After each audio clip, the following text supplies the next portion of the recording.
Assalamualaikum grade 5. How are you all? Welcome back to another exciting lesson of OP. Students, हम आज बात करने वाले हैं लेसन नंबर 3 की, यानी आज हम फाइनली रीडिंग करेंगे किडनैप्ड की। यानी हम देखने वाले हैं कि कौन किडनैप हो रहा है, कहां से हो रहा है और कैसे हो रहा है। तो आइए आज के लेसन को स्टार्ट करते हैं। जल्दी से अपनी ओपीई बुक्स निकाल लीजिए ताकि हम इस रीडिंग को स्टार्ट कर सकें। हाँ जी, ग्रेड 5, आई होप आप सबके पास अभी तक अपनी ओपीई बुक्स आ गई होंगी। आप जल्दी से निकाल लें पेज नंबर 68। तो आज हम रीडिंग करने वाले हैं इस मिस्टीरियस सी स्टोरी के बारे में, यानी कि मिस्ट्री से रिलेटेड कि कौन किडनैप हो रहा है, कहां से किडनैप हो रहा है और किसको कौन किडनैप कर रहा है। तो आज इस इंटरेस्टिंग सी स्टोरी को पढ़ने के लिए जल्दी से तैयार हो जाएं। पेज नंबर 68 निकाल लें। पेज नंबर 68 पे आपको लिखा हुआ नजर आ रहा होगा किडनैप्ड पार्ट 1, यानी कि ये स्टोरी पार्ट्स में दी गई है। आपने आज स्टडी करना है सिर्फ पार्ट 1, जो कि है पेज 68 से 69 तक। रीडिंग का जो पार्ट है मैं आपको उसके बारे में बताती चलूं। ये स्टोरी है स्कॉटलैंड से। हमने बात की थी ना ब्रिटिश आइल्स के बारे में। स्कॉटलैंड में रहने वाले लोगों को, पीपल को क्या कहा जाता है? स्कॉटिश। Very good. और उनकी जो लैंग्वेज होती है वो क्या लैंग्वेज बोलते हैं? हाँ जी, दे स्पीक इंग्लिश। तो हमें याद है, शुक्र है कि हमें याद है कि हमने लेसन 1 में क्या पढ़ा था। ओके, तो आज हमने इसी बारे में बात करनी है बच्चों। रीडिंग का हमारा पार्ट है it is a story from Scotland. Scotland के अंदर R.L. स्टीवेंस ने 1751 में स्टोरी लिखी है। आपकी बुक के ऊपर इस स्टोरी का पार्ट 1 दिया गया है। आप जल्दी से इसकी रीडिंग स्टार्ट कर दें ताकि इस रीडिंग को करने के बाद आप मेरे पास जब वापस आए तो हम इस एक्सरसाइज को सॉल्व कर सकें। वेरी गुड स्टूडेंट्स, मैं उम्मीद करती हूँ कि आप अभी तक इसको पढ़ चुके हैं, क्योंकि इस पूरी स्टोरी के अंदर हमें ये बताया गया है। मैं रिवाइज कर देती हूँ कि एक बच्चा जो कि ऑर्फन है, यानी उसके पेरेंट्स की डेथ हो चुकी है, तो उसकी परवरिश का जिम्मा उसके एक अंकल को मिल जाता है। अब उसके अंकल जो हैं उनके पास उसके बाप का, यानी उसके फादर की कुछ मनी है, कुछ वैल्यूएबल है, कुछ वेल्थ है, यानी कुछ पैसा है। तो वो उस बच्चे को तब मिलेगा जब वो क्या हो जाएगा, जब वो बड़ा हो जाएगा। ठीक है, तो ये जो स्टोरी है उस बच्चे के और उस अंकल के बारे में है जो उसको किडनैप करना चाह रहे हैं। लेकिन ये स्टोरी यहाँ खत्म नहीं हुई, क्योंकि हमने पढ़ा है सिर्फ पार्ट 1। तो बच्चों, पार्ट 1 जहां तक हमने पढ़ ली है वहां से हम इसको एक दफा इसकी एक्सरसाइज को देख लेते हैं। हम जल्दी से आ जाएं एक्सरसाइज नंबर 2 के ऊपर। Did these thoughts of David about his uncle turn out to be true और फॉल्स? जो डेविड है उस लड़के का नाम क्या था? डेविड। तो डेविड के दिमाग में जो सोच आ रही थी अपने अंकल से related, turn out to be true और रॉन्ग, क्या वो सही थी, क्या वो गलत थी? इसको देख लेते हैं। Number 1, he was clearly thinking hard. Who? He कौन है? हाँ जी, डेविड। डेविड के बारे में सोच रहे हैं ना, ये डेविड की थॉट्स है सारी। डेविड क्या है? David was clearly thinking hard. True, यहाँ आगे लिखते हैं ट्रू। अगर आप खाली टी भी लिखते हैं कोई मसला नहीं। यानी कि डेविड क्या कर रहा था? वो सोच रहा था, बहुत ज्यादा सोच रहा था कि उसके अंकल एक्चुअली करना क्या चाह रहे हैं। ठीक है। Number 2, I began to wonder if he was a little crazy और perhaps dangerous. I means David began to wonder, मैंने ये सोचना शुरू कर दिया, if he was a little crazy, क्या ये अंकल जो हैं क्या ये थोड़े क्रेजी हैं? और perhaps dangerous, या ये खतरनाक है। आपको समझ नहीं आता ना, अगर कोई ऐसी पागलों वाली हरकतें करे तो आपको लगता है कि शायद ये खतरनाक हो सकते हैं हमारे लिए। तो डेविड ने भी यही सोचना शुरू कर दिया कि perhaps my uncle might be dangerous for me। तो ये जो हमारी सोच थी वो क्या थी? ट्रू। हम लिख देते हैं ट्रू। अच्छा, number 3, I was sure that he would give me nothing to eat। मुझे इस बात पे यकीन था कि वो मुझे खाने के लिए कुछ नहीं देंगे, लेकिन डेविड को इस बात का पता नहीं था। तो इट इज फॉल्स। ये वाली जो स्टेटमेंट थी उसके लिए फॉल्स थी, क्योंकि उन्होंने उसको खाने के लिए रोज एक ही चीज दी थी। क्या दिया था? Porridge and water. ठीक है।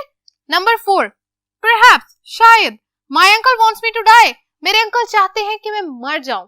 जी, इसका ये वाली जो उसकी थॉट थी वो क्या थी?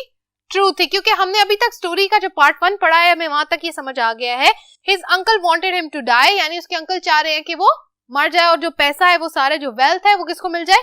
अंकल को मिल जाए। ओके, सबने मेरे साथ पार्ट 2 सॉल्व कर लिया? ओके, अब हम करने जा रहे हैं एक्सरसाइज नंबर 4। एक्सरसाइज नंबर 3 को हम स्किप कर रहे हैं। Exercise number 4, find out words और phrases in the story with these definitions. ये जो डेफिनेशंस यहाँ लिखी है ना 7, इनसे रिलेटेड वर्ड्स दिए गए आपके टेक्स्ट के अंदर। अब बच्चों जिसने यहाँ तक अभी तक ये टेक्स्ट नहीं पढ़ा उसको ये पार्ट करना नहीं आएगा, आपके लिए बहुत मुश्किल हो जाएगा। इसीलिए आप जल्दी से इस टेक्स्ट को पढ़ लें, क्योंकि जब आपने वो टेक्स्ट पढ़ा होगा तो वो वर्ड्स आपकी आंखों के आगे से गुजरे होंगे, तो ही आपको ये वाला पार्ट समझ में आएगा। ठीक है, जल्दी से उस टेक्स्ट की रीडिंग कर लें ताकि हम क्या करें, इस काम को सॉल्व कर सकें। Part number 1, a mixture of oats and water that is cooked and usually eaten for breakfast. यानी एक ऐसी चीज है जो क्या है, ओट्स है जिसको हम कहते हैं जौ, और वाटर यानी हाँ जी पानी है, और उसको क्या किया जा रहा है, कुक किया जा रहा है, यूजुअली ईटन फॉर ब्रेकफास्ट। ऐसी चीज जिसको जौ और पानी को मिल के पकाया जाता है, और किस लिए खाया जाता है, ब्रेकफास्ट के लिए। तो किसका फेवरेट जो ब्रेकफास्ट है वो है पोरिज। पोरिज मीन्स हाँ जी दलिया। ठीक है। Number 2, a large strong wooden box used for storing things. एक बड़ा मजबूत लकड़ी का डब्बा यूज्ड फॉर स्टोरिंग थिंग्स, जो किस लिए इस्तेमाल किया जाता है, चीजों को स्टोर करने के लिए, सेफ रखने के लिए। तो ऐसी चीज के बारे में आपने इस टेक्स्ट में पढ़ा होगा। द वर्ड इज चेस्ट, यानी ऐसा एक मजबूत लकड़ी का बड़ा सा डब्बा जिसको कहाँ रखा जाता है, जिसके अंदर चीजें सेफली रखी जाती हैं फॉर इयर्स एंड इयर्स, सालों के लिए। ठीक है, उस पर ताला भी लगा होता है। अच्छा, नंबर 3, नॉट सेंसिबल मैड। एक बंदा जो क्या है, पागल है। क्या वर्ड पढ़ा था इसके लिए हमने, हाँ जी हमने वर्ड पढ़ा था that his uncle might be crazy, यानी कि उसके अंकल क्या हो सकते हैं, पागल हो सकते हैं। अच्छा, number 4, worth a lot of money extremely useful, यानी कोई ऐसी चीज जिसकी कीमत बहुत ज्यादा पैसों में है, या बहुत ज्यादा वो क्या है, काम की चीज है।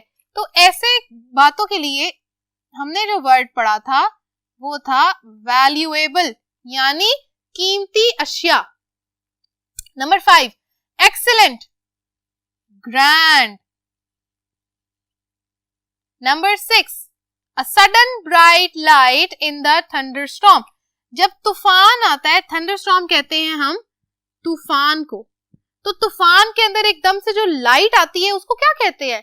हमने ये बात पहले भी पढ़ी है और इस टेक्स्ट में भी पढ़ी है, अ फ्लैश ऑफ लाइटनिंग,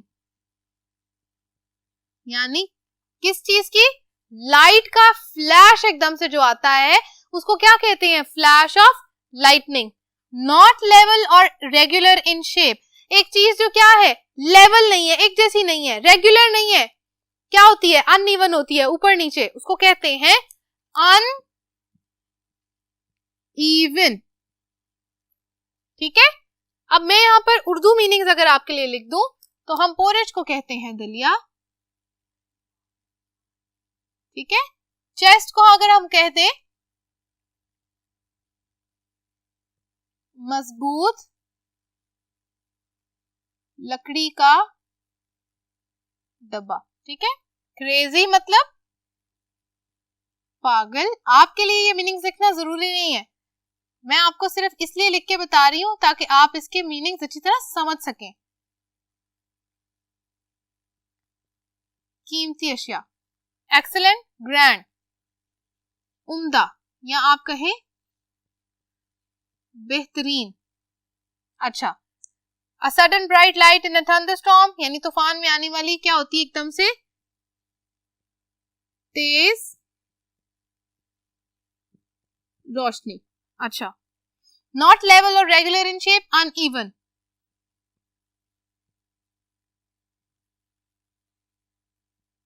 ऊंची नीची। ठीक है, ऐसी चीज जगह हमने बात की थी ना कि जिस जगह पे डेविड जा रहा था वो जगह क्या थी, अनइवन थी, ऊपर नीचे थी, इसीलिए वो क्या हो गया था, ट्रेम्बल करके, यानी झटका खा के वो क्या हुआ था, गिर गया था।